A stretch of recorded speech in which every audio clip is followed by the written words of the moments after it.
ایک واقعہ ہے کہ 3 اسٹوڈنٹ جو کہ ایک دوسرے کے دوست تھے، اچانک ایک دن ان پر شیطان حاضر ہو گیا اور انہوں نے اسکول کے ملازم کو کچھ پیسے دے کر کہا کہ آج آپ ایک لڑکی کو یہاں پہ کسی طریقے سے روک لینا۔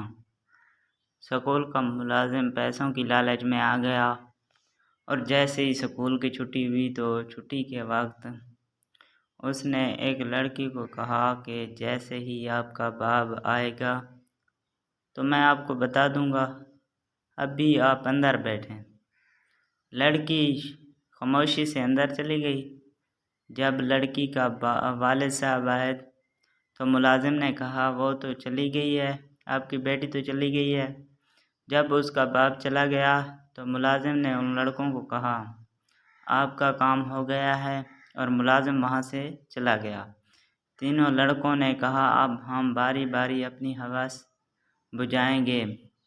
ایک لڑکا لڑکی کے پاس گیا اور اپنی حواس مٹائی، اور دوسرا لڑکا اسی لڑکی کے پاس گیا اور اس نے بھی اپنی حواس مٹائی۔ اب حیران کن بات ہے، سمجھنے والی دوست بات یہ ہے کہ جب تیسرے کی باری آئی، اب کیا یہ بات غور کرنے والی ہے کہ جب وہ کمرے کے اندر داخل ہوا تو کیا ہوا۔ یہ دیکھنے کا منظر تھا دوستو، جو تیسرا لڑکا تھا وہ جیسے ہی اندر داخل ہوا تو اس نے اندر دیکھا، کیا دیکھا؟ اس نے دیکھا کہ جو اندر بیٹھی لڑکی تھی وہ اس لڑکے کی بہن تھی۔ دیکھو دوستو، یہ آج کل کے مسلمان ہیں، ٹھیک ہے؟ آج کل کے نوجوانوں میں یہی ایمان باقی ہے۔ آپ صلی اللہ علیہ وسلم نے ہمیں کسی کے ساتھ برائی کا درس تو نہیں دیا بلکہ امن کا درس دیا ہے نا۔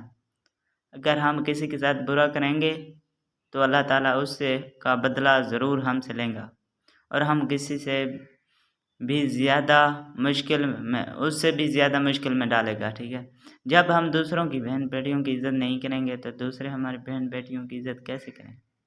جب ہم ان کی بہنوں بیٹیوں پر غلط نظر ڈالیں گے تو وہ بھی ہماری بہن بیٹیوں پہ غلط نظر ڈالیں گے نا۔ اللہ تعالیٰ دنیا میں اس انسان سے بدلہ لیتا ہے جو کسی کے ساتھ برا کرے۔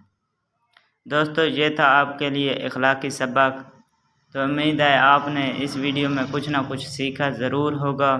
تو دوستو، اگر ویڈیو اچھی لگی ہو تو ویڈیو کو ایک چھوٹا سا لائک کر دیں، چینل کو سبسکرائب کر دیں اور ساتھ والے بیل آئیکن کو پریس کر دیں تاکہ اس طرح آنے والی نئی ویڈیو کا نوٹیفیکیشن آپ کو ملتا رہے۔ تو چلتے ہیں نیکسٹ ویڈیو کی جانب، اللہ حافظ۔